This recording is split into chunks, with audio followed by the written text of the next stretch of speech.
আমি সুস্মিতা। আজকের একটি নতুন ব্লগে সবাইকে অনেক স্বাগত। যে যেখান থেকে ভিডিওটি দেখছো আশা করছি সবাই খুব ভালো আর সুস্থ রয়েছো। আমরাও কিন্তু বেশ ভালোই আছি। আজ হচ্ছে রবিবার আর আজকেও ব্লগটা একদম সকাল থেকে শুরু করেছি। আজ আমি একদম ভোর ভোর উঠেছি, ওই 6টা নাগাদ।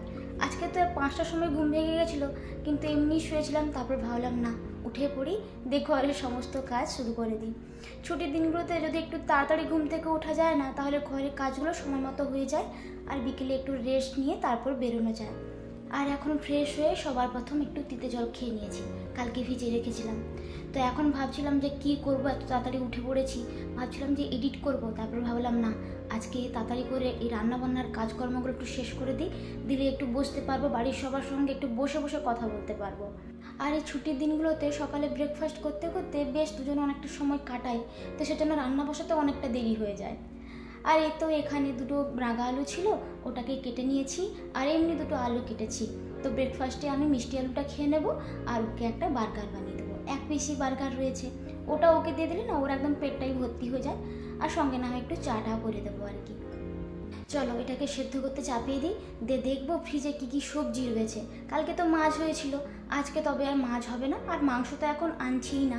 তো সেটা তোমাদেরকে তো আগেই বলে দিয়েছি। তো আজকে একদম নিরামিষের মধ্যেই হবে, সবজি কিছু রান্না করব। তো শুক্রবার দিনে এই যে একটুখানি কুমড়ো নিয়ে এসেছিলাম, আর দুটো তো পুঁই শাকের প্যাকেট নিয়ে এসেছিলাম, একটা রয়েছে, আর এতে একটুখানি বেগুনও রয়েছে। তবে আমার সবজির থলিতে তোমরা ওই গাজর, ক্যাপসিকাম, ব্রোকলি এগুলোই বেশি দেখতে পাবে। এমনি নর্মাল যে সবজিগুলো তার মধ্যে এই বেগুনটা আমার তো প্রায় খাওয়া হয় না, আর যখনই নিয়ে আসি বকাও শুনি, কেননা প্রচণ্ড অ্যালার্জি রয়েছে, তো ওই জন্য নিয়ে আসতে পারি না। আর এখানে সবজি তোমাদেরকে দেখিয়েছি যে কি কি পাওয়া যায়। তবে এই যে কুমড়োটা নিয়ে এসেছি না, আগে পুরো একটা কুমড়ো নিয়ে আসতাম পুরোটা, তবে ওটা না স্বাদ এখানে ভালো নয়। তো মাঝখানে তো নিয়ে আসা একদমই বন্ধ করে দিয়েছিলাম। তবে শুক্রবার এইটা দেখে মনে হলো যেন না একটু ভালো রয়েছে, এটাকে নিয়ে গিয়ে খেলে তেমন একটা স্বাদ ভালো থাকবে, খারাপ লাগবে না। তো দেখা যায় আজকে কেমন স্বাদ থাকে। তো পুঁই শাকের সঙ্গে করবো, আশা করি ভালোই লাগবে। তো এই তো ভালো করে এখন ধুয়ে সুন্দর করে কেটে নিচ্ছি। আর আজকে সকাল সকালে আমি একদম রান্নাবান্নাগুলো চাপিয়েই দিলাম, কারণ ও তো এখন ঘুম থেকে ওঠেনি। তো বসে বসে না থেকে এই রান্নার কাজগুলো তাড়াতাড়ি কমপ্লিট করে নিলে অনেকটাই ভালো। আর যে হারে গরমটা পড়েছে, এই রান্নাঘরে ঢুকলে না আমার খুব অস্বস্তি হয়। তো ও যতক্ষণে উঠবে ততক্ষণে আমার অর্ধেক রান্না আশা করি হয়ে যাবে। তো চলো এখন কুমড়োটাকে বসিয়ে দিই। আর জানো তো আমার কাছে 5 ফোড়ন প্রায় শেষের মুখে, আর অল্প একটুখানি রেখেছি বাঁচিয়ে বাঁচিয়ে, ওই মাঝে মধ্যে ডাল হলে তখনই ব্যবহার করব। যেহেতু ঘর যাব, অনেক দিনের ব্যাপার রয়েছে, তো এসেই না হয় একদম কেনা হবে, না হলে ঘর থেকে নিয়ে আসবো, এটাই ভেবেছি। তো এখানে আমি ফোড়নে ওই যে কালো জিরে, একটা শুকনো লঙ্কা আর একটু তেজপাতা দিয়েছি, দিয়ে সবজিটাকে তুলে দিলাম, একটু নুন হলুদ দিয়ে এবার ঢাকা দিয়ে দেবো। আর জানো তো এখানে শুকনো লঙ্কা বলো আর কাঁচা লঙ্কা বলো, দুটোরই যেন কোনো ঝাঁঝালো নেই, খেলে যেন মনেই হবে না যে তুমি লঙ্কা খেয়েছো। আর আমার বর তো লঙ্কা একদমই পছন্দ করে না, আর আমার তাই যখনই লঙ্কা খেতে ইচ্ছে করে তরকারির মধ্যে 2-3টে লঙ্কা মিশিয়ে তখন খাই আর কি। আর ওদিকে আলুটা তো সেদ্ধ হয়ে গেছে, মিষ্টি আলুটা একটা প্লেটে রেখে দিয়েছি, আর একটা প্লেটে বার্গারের জন্য আলুটাকে তৈরি করে রেখে দিয়েছি। তারপরে পুঁই শাকটাকে কেটে একদম ধুয়ে নিয়েছি। গতকালকে তো দেখিয়েছিলাম যে পুঁই শাকের পাতাগুলো কতটা সুন্দর, একদমই পোকাও নেই, তেমনি ধুলোবালি কিচ্ছু নেই। আর এতটা কম দামে পেয়েছি, এবার ভেবেছি আবার যদি পাই তখন নিয়ে নেব। তো মাঝে মধ্যে না এরকম টাটকা শাক সবজি পাওয়া যায়। তো ফ্রোজেন তো এখানে শাক তো পাওয়া যায় না, তবে যে সমস্ত সবজি পাওয়া যায় ও আবার খেতে চায় না, এই জন্য বেশিরভাগ সবজিটা আমরা যখনই ফ্রেশ পাই তখন সেটা নিয়ে নিই। আর সবজিটা অর্ধেক তো সেদ্ধ হয়ে গেছে, পুঁই শাকটাও দিয়ে দিয়েছি। দিয়ে দিকে ভাবলাম একটু আদাটাকে ছুলে দিয়ে দিই, এতে না স্বাদটাও বেশ ভালো লাগে আর গন্ধটাও খুব সুন্দর হয়। রান্না করতে করতে যখনই আমার একটু খালি নোংরা হয়ে যায়, আমি সবসময় এরকম মুছতে থাকি।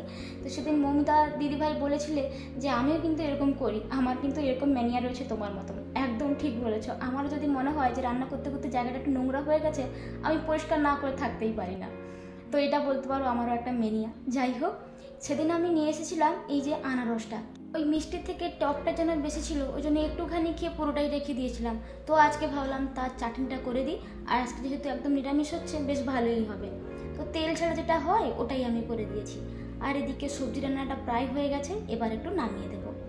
আর এখন ঘড়িতে প্রায় বেজে গেছে 9:30। ও উঠে পড়েছে, ফ্রেশ হতে গেছে। আর এই দেখো ও ওঠার আগে আমার দুটো রান্না প্রায় কমপ্লিট হয়ে গেল। আর এদিকে আমি একটু দিয়ে দিয়েছিলাম কিশমিশ আগে, আর এখন 2 চামচ চিনি দিচ্ছি। গতবার যখন করেছিলাম 1 চামচ চিনিতেই হয়ে গেছিলো, এখন 2 চামচ দেওয়ার পরেও না একটুখানি টক ছিল। যাই হোক, মোটামুটি খেতে ভালোই ছিল। আর এদিকে আমি বানিয়ে নিয়েছি বার্গার, আর সঙ্গে নিলাম ওচা মানে গ্রিন টি। তো ও বললো এই যে গরমটা করতে হবে না, তুমি এই যে ঠান্ডা রয়েছে এটাই দিয়ে দাও। তো খাওয়া দাওয়া শেষ করে ভাবলাম এখন বিছানাটাকে গুছিয়ে নিই। তো এখন তো জানোই যে ওই যে ভিডিও বানাতে আমার কতটা অসুবিধা হয়, যেহেতু ওটা ভেঙে গেছে স্ট্যান্ডটা। তো ওকে বললাম তুমি একটু করেই দাও। আর জানো তো, এদিকে ওর সঙ্গে এত হাসি মজাক করছিলাম, কথা বলতে গিয়ে অন্যমনস্ক হয়ে আমি দুটো বালিশের কভারটাকেই খুলে ফেলেছিলাম। তো এক্সট্রা কাজ হয়ে গেছিলো। আর এই তো এখন বিছানাটাকে সুন্দর করে গুছিয়ে নেব। তোমাদের এত সুন্দর সুন্দর কমেন্ট সত্যি পড়লে না মনটা একদম ভালো হয়ে যায়। শম্পার দিদিভাই কমেন্ট করে বলেছিলে খুব সুন্দর, তুমি জাপান থেকেও কি সুন্দর করে বাঙালি সংসার করো, দেখে কি যে ভালো লাগে, একদম ঘরের মেয়ে বলে মনে হয় গো। থ্যাংক ইউ দিদিভাই, তুমি তো আমার মনটাই আনন্দে ভরে দিলে এত সুন্দর একটা কমেন্ট করে। সত্যি তুমি খুব ভালো থেকো, সুস্থ থেকো, আর এইভাবেই আমার পাশে থেকো। আর এই দেখো, এদিকে আমি সয়াবিনটাকে বয়েল করে কেটে নিচ্ছিলাম। তো ভাবলাম একটু সয়াবিনের তরকারি করে নিই, তো ব্যাস আমার রান্নাবান্না দিলে হয়ে যাবে। তো সয়াবিনটাকে কেটে একটু নুন হলুদ দিয়ে এবার একটু ভাজতে বসিয়ে দিয়েছি, দিয়ে এদিকে ভাতটা বসাবো। তো গতকালকে যখন ভাত করেছিলাম জলটা একটু বেশি হয়ে গেছিলো, তো যে ভাতের ফেনাটা এইরকম ওখানে আটকে গেছে, আর মোছা হয়েছিল না। তো এখনই ভালো করে মুছে একটু ভাতটা বসিয়ে দেবো। তবে কি বলতো, আমার এই প্রতিটা ছুটির দিনের সকাল অনেকটা দেরি করে শুরু হয়, তবে আজকে এত তাড়াতাড়ি উঠে পড়েছি, সমস্ত কিছু কাজ খুঁটিনাটি সব কিছু একদম সময়ের মধ্যে ধীরে ধীরে কমপ্লিট হয়ে যাচ্ছে। এটা কিন্তু বেশ একটা ভালো ব্যাপার, এই তাড়াতাড়ি ঘুম থেকে ওঠা। দেখো আমি কি পেয়েছি। কালকে আমরা বিকেলে এখানে আমাদের একটা নতুন শপ হয়েছে, নেপালি শপ। তো ওখানে গেছিলাম, দিয়ে বেশ কিছু জিনিস নিয়ে এসেছি। আর এই যে কোকোনাট ওয়াটারটা নিয়ে এসেছি। এটা তো অরিজিনাল নয়, এটা পেয়েছি এমনি ক্যান টাইপের, আমাদের মনে হয় ইন্ডিয়াতে এরকম পাওয়া যায়। তো দেখা যাক খেয়ে কেমন লাগে। তো এটা নিয়েছি ওই 145 না 50 এর মতো, মানে অনেক কম দাম। দেখা যাক কেমন লাগে। তো কাটি বাবা।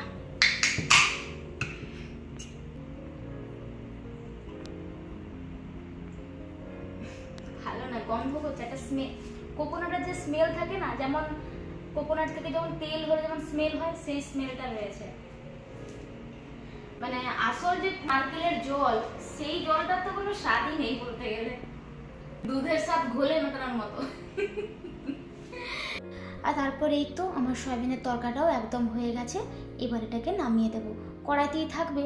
যখন স্নান টান করে আসবো তখন একটু ঠান্ডা হয়ে যাবে, তো খাওয়ার সময় একটু গরম করে নিলে ভালো হয় আর কি।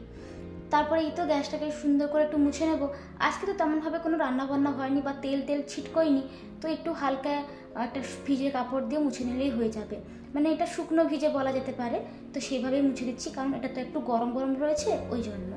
তারপরে একদম কিচেনের ওয়ালগুলোকে আর ক্যাবিনেটটাকেও বেশ সুন্দর করে মুছে নেব। প্রতিদিন যতই আমি কম রান্না করি বা বেশি রান্না করি, আমার এই কাজগুলো কিন্তু নিত্যদিন আমি করে থাকি। এতে আমার রান্নাঘর কিন্তু সব সময়ের জন্য একদম নিট অ্যান্ড ক্লিন থাকে, আর এর জন্য আমাকে কোনো এক্সট্রা এফোর্টও দিতে হয় না, সবসময়ের জন্য ঝকঝকে চকচকে থাকে।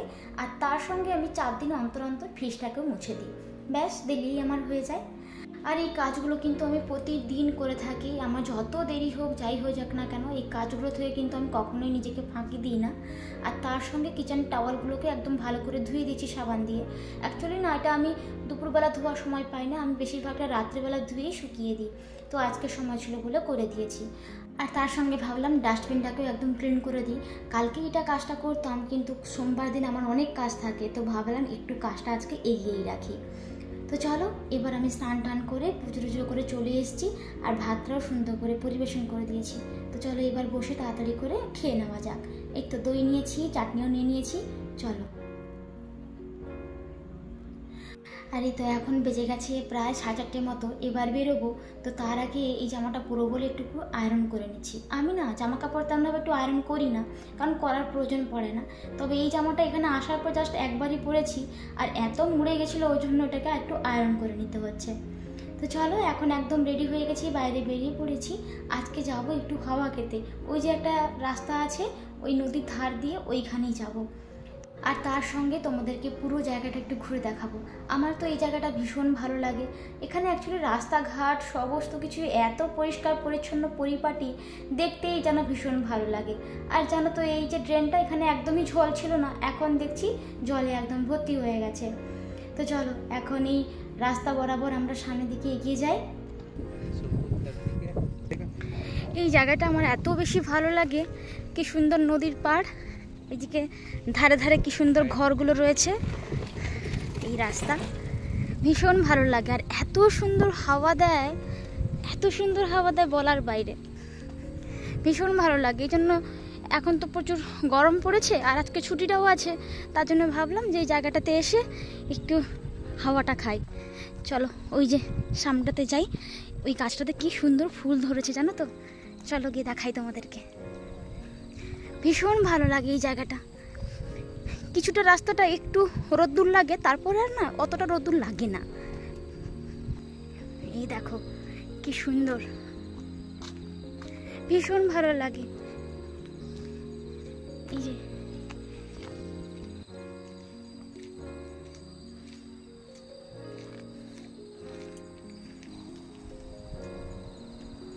কি সুন্দর ফুলগুলো ধরেছে। কাছ থেকে এতটা হয়তো ভালো লাগছে না, তবে দূর থেকে না আরো বেশি ভালো লাগে। দেখেছো কি সুন্দর ছায়া রয়েছে, এখানে একটু রোদ্দুর কিন্তু ঢোকেনি। আর এখন তো একটু হাওয়াটা বইছে না, যখন হাওয়া দেয় না কি যে ভালো লাগে, ভীষণ ভালো লাগে। গরমের সময় তো এটা একটা বেশ জায়গা বলতে পারি। আর এই যে এটা পাশে হচ্ছে এটা পার্ক, এই যে চলো দেখাচ্ছি। এই যে এটা হচ্ছে ছোট্ট একটা পার্ক, জানো তো, লম্বা করে রয়েছে।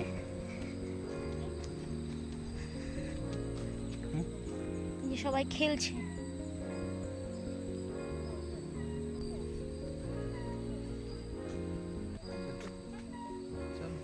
এই যে পার্কে সবাই খাওয়া দাওয়া খেলাধুলো করছে। আর এখানে এই যে বাচ্চাদের একটা খেলাধুলোর জায়গা রয়েছে।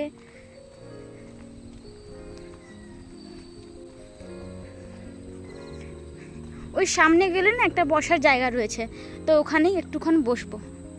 চলো তো চলো বন্ধুরা, আজকে ভিডিওটা আমি এখানেই শেষ করছি।